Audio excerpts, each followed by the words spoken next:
Good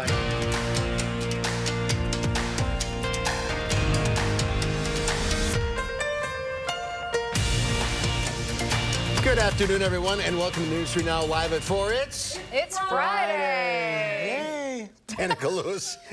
Half-hearted yay. That was a little half-hearted. Danica Lewis in for Susan Simon. I know it's been exhausting with me, Mark, but you could at least pretend, you know. Well, I'm saving my energy. We got a big show today. We do. There's a lot going on. So let's get to it. Let's start by looking at what's making news today. Madison police say that they are looking for a suspect in the city's first homicide of the year. We'll have more on that. Madison hotels counting on business from next year's Democratic convention in Milwaukee are disappointed to find out many people will be staying south of the Wisconsin border. And in Washington, President Trump is responding to threats made by China to impose a $75 billion tariff on U.S. goods, and it's causing panic on Wall Street. Let's check out the weather words, though. Taking a look outside on this beautiful day. Some more insects for you. We had insects yesterday. It really is, but they are loving the weather just as much as us. The weather words today. Looks like we may have forgotten them, and for good reason, I will say, because it's really just been a rinse and repeat kind of forecast here. Dave Caulfield out on the patio with those buzzing bees. Dave, how's it going? Yeah, I think those words were mighty fine weekend. Nice. So temperatures will continue to be in the 70s over the next couple of days, and really not much to talk about, not much to complain about over the next couple of days as high pressure continues to dominate our weather pattern, giving us plenty of sunshine and pleasant conditions. Visible cloud track is showing the fair weather clouds that have developed during the afternoon hours, but still plenty of blue sky to go around.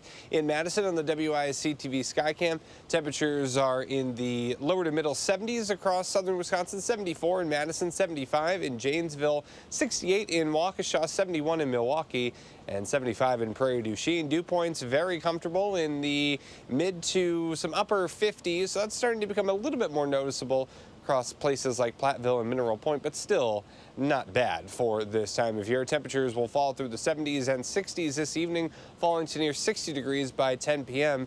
Mostly clear and comfortably cool as we get into tonight. Here is your first alert traffic update. Fish Hatchery Road and the Beltline. We are starting to see some of that volume increase on the westbound and eastbound side there. No major accidents or incidents to report across Dane County, but traffic is starting to slow down. It is a Friday afternoon on the Beltline after all, and we're noticing those delays start to pile up right in that midsection of the Beltline there. Eastbound Verona Road to John Nolan on the Beltline. That is 11 minutes, so that's running a little slow. Average speed of around 25 miles per hour. Some other routes in and around Madison looking pretty good. Northbound downtown to Sun Prairie on 151.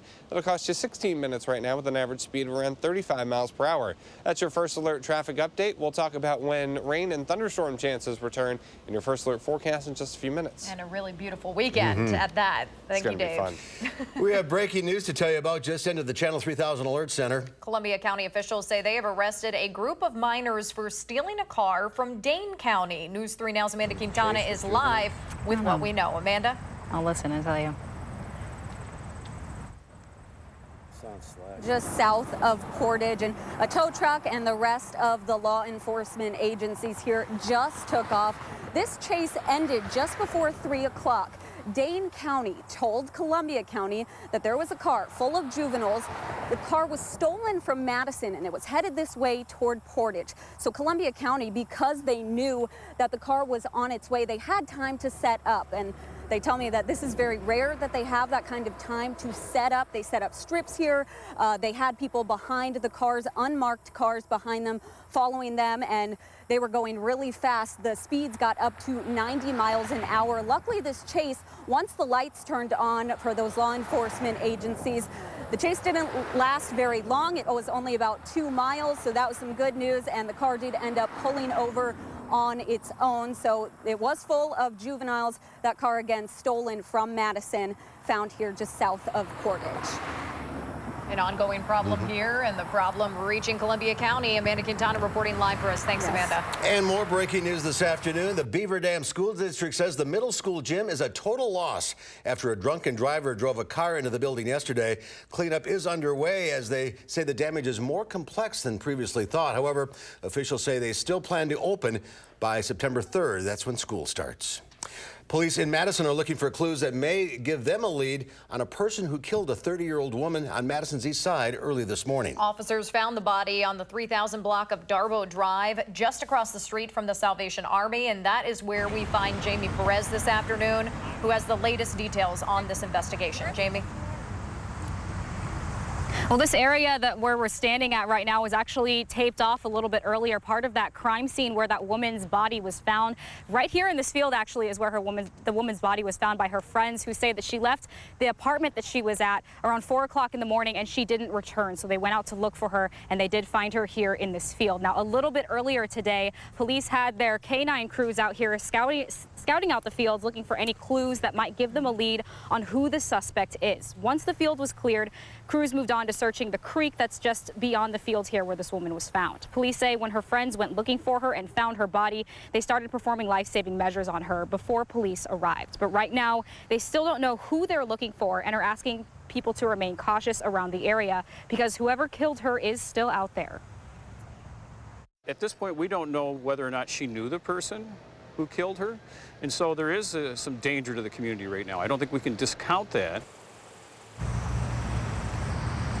Joel said he could not comment on how she died or what type of injuries were found on her body, but they did say an autopsy is being done now to find out more. Madison police believe this woman did live in the Madison area, and all that they're releasing right now about her identity is that they believe she was of Asian descent. So if you have any information on this, you're asked to call Area Crime Stoppers. Jamie Perez reporting from Madison's east side tonight. Thank you, Jamie. A Madison woman is in jail after allegedly stabbing someone in a Walgreens parking lot. 41-year-old Takenya Ewing was arrested last night for second-degree recklessly endangering safety. Ewing was talking to the victim in the parking lot when one of them brought up a feud from the past. That's when Ewing cut the victim in the back and stabbed her in the stomach. Police say the victim is expected to be okay. Quintus Cephas says he is academically eligible to play football again with the Badgers. He was reinstated to the university earlier this week after being expelled last summer. That expulsion was the result of sexual assault allegations, but he was acquitted of those charges earlier this month. The NCAA had to grant Cephas a waiver in order for him to play this season since he did not complete the required number of credits last semester. A federal judge says Wisconsin's Democratic officials do not have to pay for the attorney's fees and costs the GOP incurred defending against a gerrymandering lawsuit. A judge denied a Republican request to recover the cost of the case. Democratic lawmakers had argued Republicans unconstitutionally drew district maps. Wisconsin Republicans paid more than $3.5 million of taxpayer money to defend themselves in this case. Milwaukee County Executive Chris Abila, that is, will announce in October if he supports funding a $25 million expansion to the Milwaukee airport. Officials at Mitchell International Airport are asking for money in next year's budget to continue work on their international terminal project. The project was first announced in 2017, but hasn't received much funding. Studies show about 1,000 people leave Milwaukee every day and use Chicago's O'Hare International Airport to fly internationally. Right now, the airport in Milwaukee only provides nonstop international flights to Milwaukee and the Caribbean. A surge of people will be flying into General Mitchell next summer for the 2020 Democratic National Convention. But we're learning none of the delegations coming to Milwaukee will be staying in the Madison area. Rose Schmidt explains what we know and what we're still trying to figure out. Rose? Yes, we now know that almost half of those delegations will be staying in Illinois during the Democratic National Convention, as far away as O'Hare Hotels in Rosemont. That's more than 80 miles from Milwaukee, a comparable distance to Madison. Several Madison and Dane County hotels have rooms set aside for potential use from DNC attendees at the request of Destination Madison. The head of that organization says she's been in communication with the DNC since March, when Milwaukee was announced as the host city of the convention in July 2020. The chair of the state's Democratic Party says although the delegations won't be staying in Madison hotels, there are still many attendees who will need rooms. The visitors for this convention will include thousands and thousands of people who will be staying in Madison. I bet every hotel room is going to be booked with journalists, with donors, with activists, with international observers, with guests who just want to see the whole shebang. We're going to be packed to the gills. Local hotels tell me they're still holding rooms for potential use as they wait for more information from Destination Madison. And Destination Madison declined our request for an on-camera interview today. We also reached out to the offices of Dane County Executive Joe Parisi and Madison Mayor Satya Rhodes-Conway for comment, and they did not respond to our request. All right, Rose Schmidt reporting for us. Thank you, Rose. President Trump is lashing out against China, escalating the trade war between the world's two largest economies. This time, the president tweeted directly to U.S. corporations. Our great American companies are hereby ordered to immediately start looking for an alternative to China, including bringing your companies home and making your products in the USA. The president's reaction came after China announced new tariffs on $75 billion in U.S. products, retaliating against planned U.S. tariff hikes on Chinese imports scheduled for September and December. The dissemination of the information and policy is so incoherent and so on a day-to-day basis, we're really only a tweet away from a up or down movement. The U.S. Chamber of Commerce weighed in about trade tensions, saying it shares the president's frustration, but wants to see the two sides return to the negotiating table.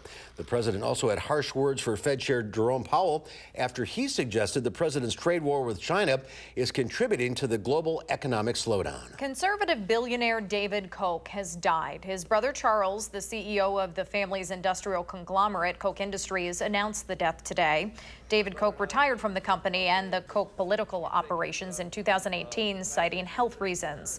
He had been battling prostate cancer for decades. The Koch brothers are best known for their role in politics, using their wealth to build think tanks, foundations, and political groups to spread their small government, free market message. David Koch was 79 years old. The Defense Department is taking steps to address sex assault in the military, and today an advisory committee issued its recommendations. Mark Liverman reports from New York. Officials from U.S. military branches spoke on behalf of sexual assault victims in the ranks. There is a value to that victim to publicly state that I was wronged. Their remarks came during a public meeting in Arlington, Virginia, Friday of a Defense Department's advisory committee, a group Congress put in place. Failing to pursue, to remove a cancer or a problem within the organization, will have a negative impact on good order and discipline. A Pentagon report earlier this year revealed sexual assaults in the military rose nearly 38% from 2016 to 2018. We're all concerned and want to understand if there are circumstances that would dissuade a victim from coming forward. Committee officials found 59% of soldiers tried for assault were acquitted in 2018 when they went before a panel of military members. With the impact that a full acquittal can have, you're going to have some leadership, some commanders, some NCOs take care of that Marine and ensure that Marine's well-being. Earlier this year, Arizona Senator Martha McSally revealed she was raped by a superior officer while serving in the Air Force. Like you, I am also a military sexual assault survivor. Senator McSally has called for improvements to the investigation and judicial process of military sex assault. Defense officials say they are working to fix flaws in the system and encourage victims to come forward. Mark Liverman, CBS News. President Trump's pick to be the next vice chairman of the Joint Chiefs of Staff, General John Hyten, has denied sexual assault allegations against him. A final vote on his nomination could come early next month. Well, there's more to come at 4. There's a new movie opening that promises both laughter and suspense. That's a little tough call there. It is called Ready or Not. We will have a preview for you, Ready or Not, when Live at 4 continues. You're watching News 3 Now, live at 4.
Another devastating day on Wall Street amid Trump's China trade war and recession fears. The Dow Industrials plunged 623 points, ending the week at 25,623. The Nasdaq fell 239 points, or 3%, and the S&P 500 lost 75. A new movie out this week is looking to get both suspense and laughs from audiences. David Daniel has a look at Ready or Not.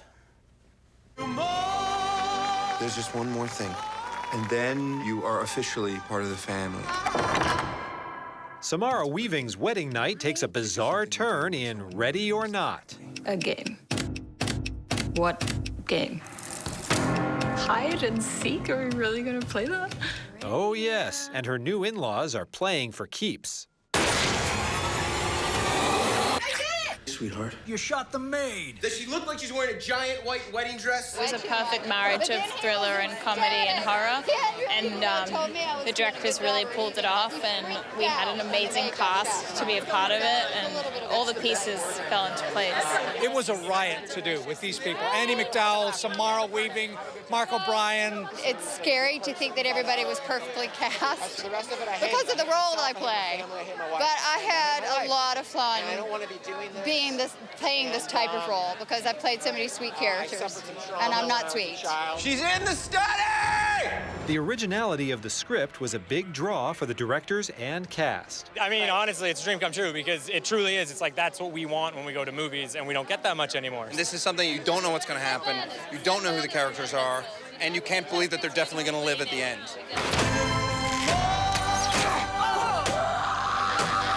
You're just another sacrifice. In Hollywood, I'm David Daniel. That looks original. I'm sweating.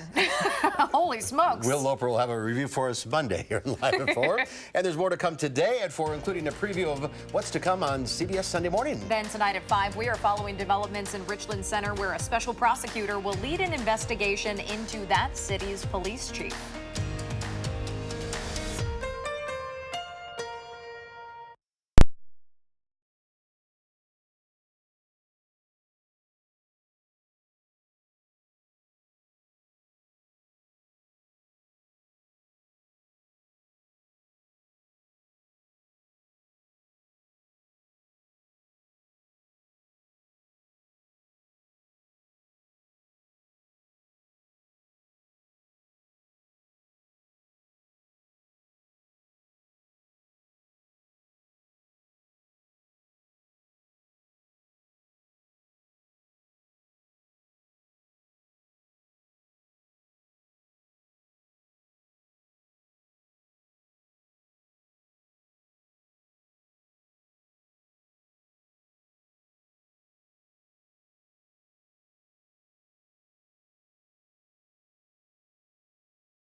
Take a look at this. We're not sure if this is a good sign or not. Guests burst into spontaneous applause after the lights go out at this wedding inside the historic Church of St. Francis of Assisi in Italy. Let's take another look. The priest is in the process of giving his final blessing before dismissing the couple to head to the reception. Just as he finished the last sign of the cross, a loud clap of thunder is heard. Lightning strikes right outside the church, plunging it into darkness. Perhaps a sign from above. That's awesome. Why couldn't that happen on my wedding day? It looks like kind of romantic and perfect timing. And don't they say if things go wrong on your wedding day, you're like destined for a great marriage? I think so. I mean, Yeah. our wedding was perfect, but the next day, my wife. I thought you were going to say in the next years, you know. Yeah, it's just the worst. No, no. The next day we were driving back to Pennsylvania where we lived at the time. My wife's brakes went out on the highway. Oh no! So a day late and a $1 short, many dollars short to get those brakes fixed. But it's been smooth sailing ever since. So I was wondering where we're going with this story. Crossing my fingers for something bad to happen next month during my wedding. All right. And a happy forecast. Yeah, nothing bad happening this weekend weather-wise. Temperatures in the 70s, plenty of sunshine. We'll talk about those thunderstorms returning to the forecast in just a few minutes.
Good afternoon and happy Friday. Plenty of sunshine to go around on this Friday. We have seen a few clouds develop, especially closer to Lake Michigan this afternoon, but still not a bad day overall with dew points still relatively low. Humidity is relatively low as well. Can't get much better than the weather today, and Doppler track is quiet. I expect radar to remain quiet over the next 2 days into the weekend. As we get into Monday, though, that's when our best chance of showers and thunderstorms returns to southern Wisconsin. Madison, the Edgewater Skycam, looking at partly sunny skies right now in this part of Dane County. The almanac today, 74 degrees, so still a little bit below normal for this time of year. Typically, we're in the upper 70s, closer to 80 degrees. but with the lower dew points, it still feels pretty refreshing outside. We started off in the upper 50s, pretty close to where we typically do for late August. Temperatures right now at 70 degrees even in Watertown, 75 in Janesville, 74 in Madison and Monroe, and 73 in Platteville and Mineral Point. Those dew points are a little bit higher than yesterday, especially across southwestern Wisconsin, but it still feels pretty nice outside. We're not seeing too many 60s. That's usually when you can start to feel that air just a little bit. As far as temperatures go over the next couple of days, we're running basically about where we should be for this time of year into the weekend and for early next week. But all indications continue to point to the end of this month and the beginning of next month for September as being cooler than normal across much of the upper Midwest, and that includes southern Wisconsin. Temperatures dipping close to 70 degrees by the start of next weekend, and it really looks like the start of September is pointing to more below average temperatures as well.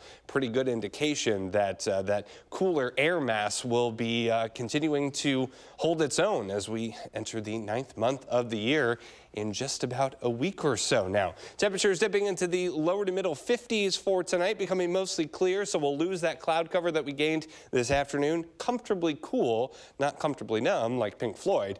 Tomorrow, we are in the upper 70s, mostly sunny and pleasant, with temperatures pretty much staying in the upper 70s for highs and 50s for lows as we head into the next couple of days. A few clouds here and there as we head into Saturday, but we'll call it mostly sunny skies. Sorry, folks. And I'm not sick of this forecast, I'm just sick of this cold. We are in the mid 70s as we get into Sunday afternoon as well, with highs reaching closer to 80 degrees for Sunday and Monday. That humidity does return on Monday, though, so it feels a little bit more like summer as we start the work week. Slight chance of showers and storms early Tuesday, but most of the day is dry. Another chance of a stray storm or two on Wednesday and then on Friday as well. But most of that time will be dry over the next week to week and a half. And as we get into Labor Day, wow. I mean, you just really can't get much better than that with temperatures rising through the 70s, dry weather, mostly sunny skies for every day on that holiday weekend. That's going to be a great way to say goodbye to summer unofficially and hello to the start of September. Do you need a tissue or something? I know. You need to get better so you can enjoy this beautiful weather. It's not fair, but life rarely is. I know. And you're getting plenty of sleep with a, baby the at home, infant right? at home probably, I'm sure he brought it into the house. He did. He did. Oh, goodness. All right. That's all right. Thank you, Dave. Chris will keep you up to date on the weekend weather on News 3 Now Saturday morning. And then stay tuned for CBS Sunday morning. Tracy Smith is with us, filling in for Jane Pauley this Sunday. Tracy, welcome. I understand you have a lot coming up on Sunday morning, including a rare interview with Taylor Swift. That's right, Mark. We actually got to spend quite a bit of time with her. We were with her at a video shoot in L.A. for about 3 days, seeing behind the scenes there. That was for the video Lover that just came out. And then after that, she invited us to her Nashville home, where we talked, and she actually played the piano for us. So it was pretty cool. Now, one of the things she talked about was that recent deal between Scott Borchetta and Scooter Braun to sell her former record label, which includes her master recordings, for about $300 million. You might have heard that she's upset about that, and here's what she told us. So how did you find out? I found out when it was online, like when it hit the news. Nobody in your inner circle Nobody knew. And you didn't smell it? No. I knew he would sell my music. I knew he would do that. I couldn't believe who he sold it to, because we've had endless conversations about Scooter Braun. And he has 300 million reasons to conveniently forget those conversations. Now, could you re-record? Oh, yeah. Might you do that? Oh, yeah. That's a plan? Yeah, absolutely. Now, we talk about a lot of other things, too. Her musical inspiration, women in music, forgiveness. It's a wide-ranging conversation, so you don't want to miss it. Yeah, it sounds great. All right, well, what else is on the show? Well, Ted Koppel heads to the U.S. Open tennis tournament, not to play and not to talk to famous folks like Serena, but to talk to some of the lesser knowns who are actually trying to become one of the top players. And it's a really fun and interesting look at how they try to make that happen. And then we also have a story on dyslexia, timely, as kids are heading back to school, that has some really surprising numbers, and we try to unravel the mystery behind dyslexia and how we can combat it. Sounds great. Can't wait to see you Sunday morning at 8 o'clock. Have a good weekend, Tracy. Thanks. Thanks so much, Mark. Sounds like a good show. Yeah, it does. Up next, step right up to West Town Mall's parking lot. The circus is in town. It is the world-class, animal-free Bernardo's Circus. We will meet the man who put it all together and this mother-son juggling act. That's when Live at 4 continues.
Welcome back. You are looking live downtown. A beautiful day yet again, and we are really on repeat through the weekend, which is fantastic. It's a good repeat to be on. No kidding.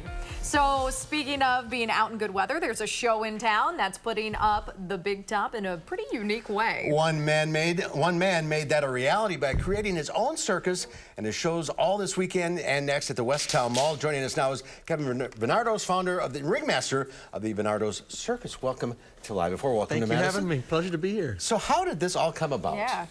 I had a dream. I did, seriously. I had grown up near New York City, and I love Broadway shows. I love the magic that music can tell a story. And when I was trying to find work out of college with my musical theater degree from Ithaca College, I got a job as the ringmaster of the Ringling Brothers and Barnum and Bailey Circus. And you're from Wisconsin, so you must recognize that name. Just a little bit. Well, that experience definitely transformed the course of my life, and many adventures later, about 5 years ago, I said, I'm gonna start a circus. Partly because I've been through so many contracts, I hated the idea that someone else could fire me from a job. So I started this amazing adventure with that little video you're watching right now. I used that to pitch the idea.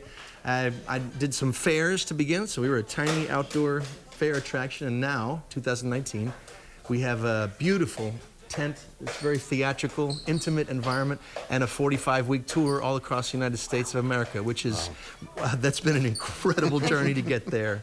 I'm really excited. This is our first time in Wisconsin.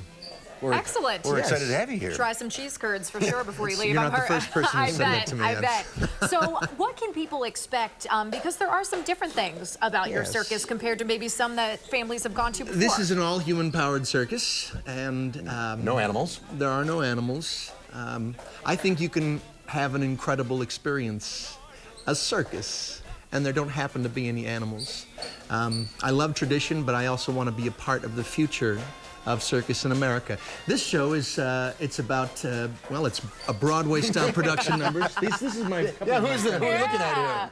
Well, you're looking at Vicky and Richie Gilak. They're actually Hungarian artists. Fourth, Richie, and third, Vicky, generation circus performers. And they actually former ringling performers along with several others and several first-generation people with my little group here. And they travel with me all across the country. And Alex, their dad, is tent master. Richie's sister and Vicky's daughter is an aerialist in the show. Wow. There's several families like that. And we work together. We're not just the performers. We put up the tent. We run the backstage, the front of house. And we, as this 15-person ensemble, we make the entire affair happen, which has been an incredible process, learning how each one of these persons is doing 5 or 6 jobs. Sure. And in that way, we're able to create a sustainable model for the circus. And that's pretty traditional, isn't it? I mean, that's the way it was way back when. It is. But we're leveraging the power of the internet and also connecting with the community. We're staying for 2 or 3 weeks wherever we go, and we're reaching out to, boys and girls clubs, civic and other businesses, making connections and using the circus as a way to bring the community together, which is something my real dream is to turn this event into an annual tradition, which is a long game, but I believe the communities are worth that investment of love. And I'm really excited to come back to Madison. I already feel it for next year. Literally living the dream. Yes, sir. Kevin, thanks for being with us. Thank you for welcoming me. Congratulations. Continued success. Thank you. Thank you, guys. Thank you, guys. I'm practicing. I'm almost that good, but not quite yet. Tickets online? Yes, tickets online. LiveYourCircusDream.com. And also show up 1 hour before the show begins for an awesome pre-show where you get to actually meet the performers. Oh, great. And then you see them up on stage, which is amazing. All right. Very cool. Best of luck. See you next year. Thank you. Yeah. We'll be back. All right. From the circus to the stage, the grand opening of the Edgewood High School's new Performing Arts Center is this Sunday. But lucky for us, we get a sneak peek when Edgewood alum Michael Bruno takes us backstage at the new Performing Arts Center. That's when Live at 4 continues.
Good afternoon. Here is your Friday First Alert traffic update, taking a live look at the Beltline and Fish Hatchery Road. Slow go in both directions this afternoon. So average speed on the Beltline about 15 to 25 miles per hour. Most of that eastbound side from about Verona Road to about Broadway is running slowly. And then on the westbound side, right near Park Street to about Todd Drive, you're going to run into some delays. No delays showing up on Stoughton Road or much of Verona Road right now, which is good news. Here are your drive times. 8 minutes right now from John Nolan to Verona Road, average speed of around 35 miles per hour. Some other routes in and around Madison.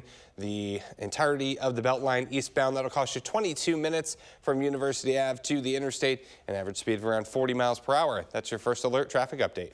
All right, Dave. Officials with the town of Derry, New Hampshire had been waiting 50 years to open this time capsule, and the moment of truth arrived. What did they find?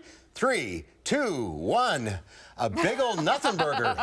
Yep, the capsule, which had been sealed in 1969, was empty. There's no recording info on file, so officials have no idea if somebody removed the contents or if there was nothing to begin with. I hope the latter. If somebody took it, come on.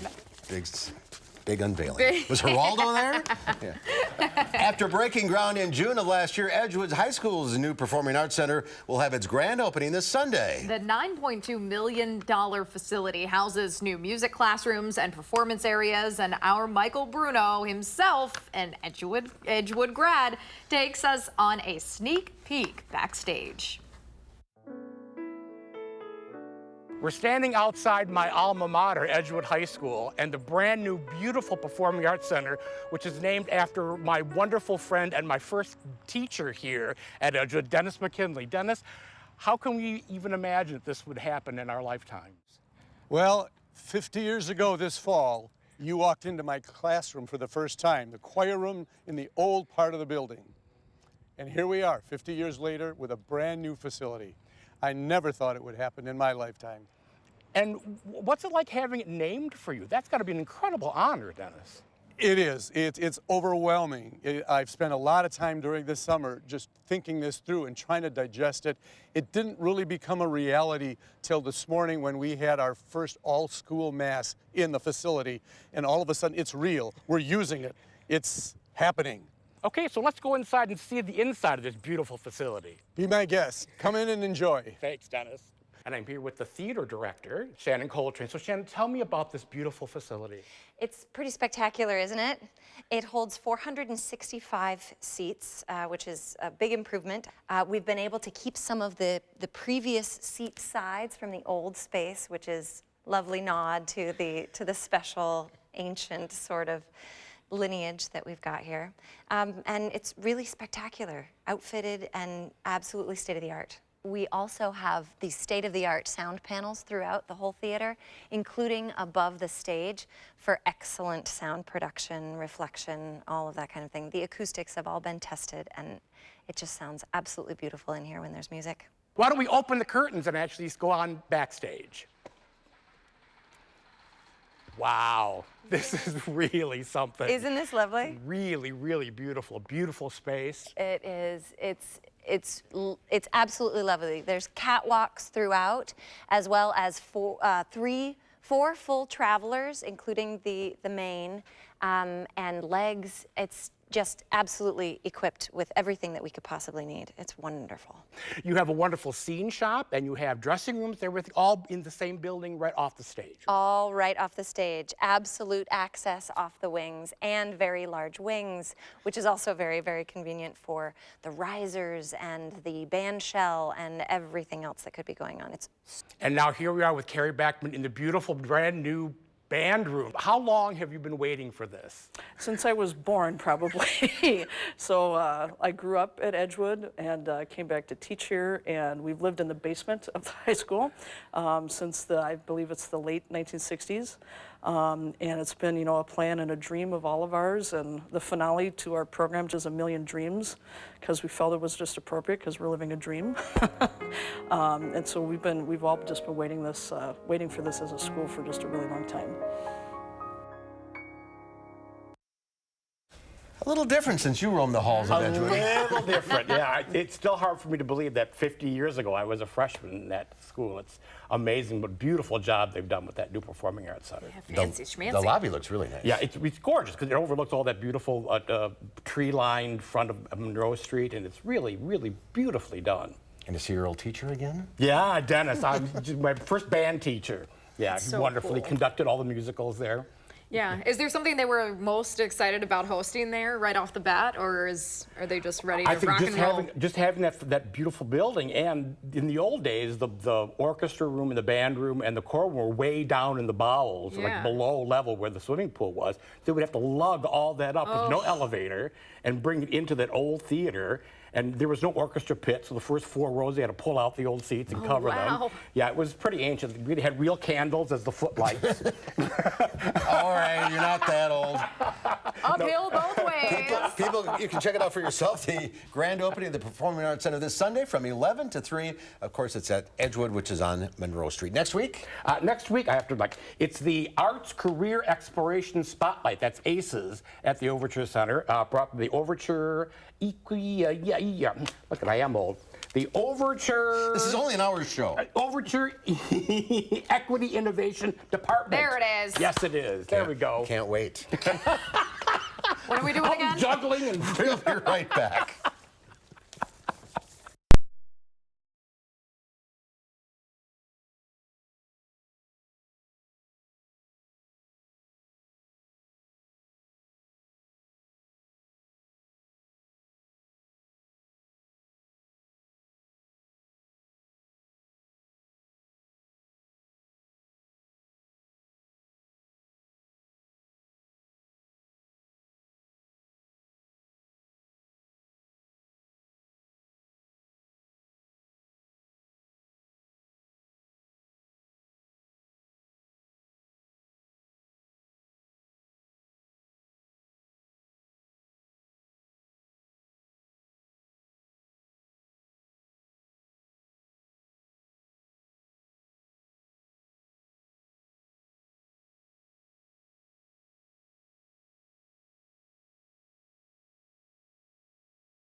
Fighting whatever illness he is back with some excellent weather ahead. This is weather worth fighting for There you outside, to kind of quote Mulan there. Temperatures are in the 70s across How many southern quotes have you had today? I don't know. He's just Too borrowing many. a bunch. Too many.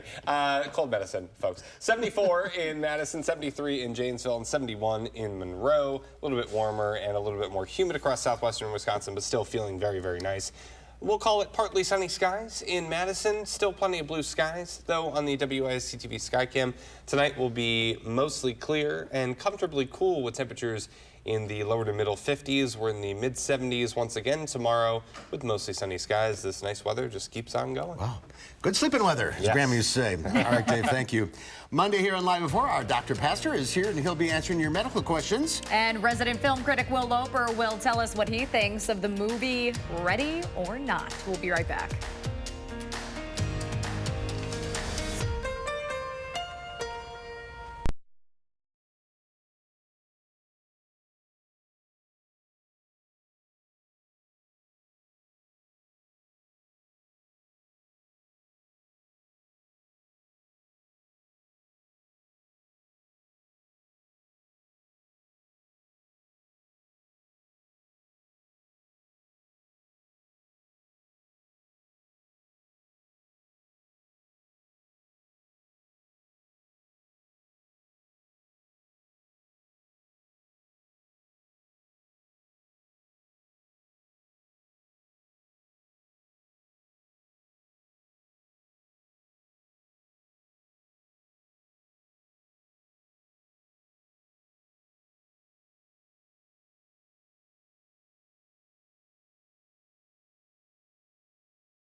Before we sign off for the week, we do have to check in with Lola and Louie. They have the best animal stories of the week in the News Hounds Now Update.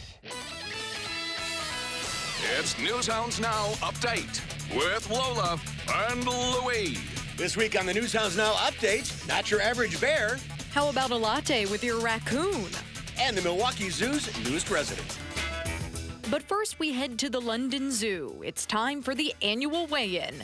Bullfrogs, pythons, and penguins were among the animals hitting the scales. Tempting the critters onto those scales is easier than it sounds. It will actually take a week to complete the annual weigh-in. After all, the zoo is home to 19,000 animals representing more than 560 species. That's a lot of weigh-in. Closer to home, the Milwaukee County Zoo introduced the public to Stitch, a North American porcupine. We're not sure he could be any cuter. Stitch will be on rotation at the Animal Encounter building in the family farm. Road trip. Just down the road at the Shedd Aquarium in Chicago, officials announced the names of 2 new Magellanic penguin chicks. Aquarium members voted on a choice of names, and they picked Calista and Carmen, which reflect the native habitats of Magellanic penguins, Isla Calista, Falkland Islands, and Carmen, Argentina. And while you're at the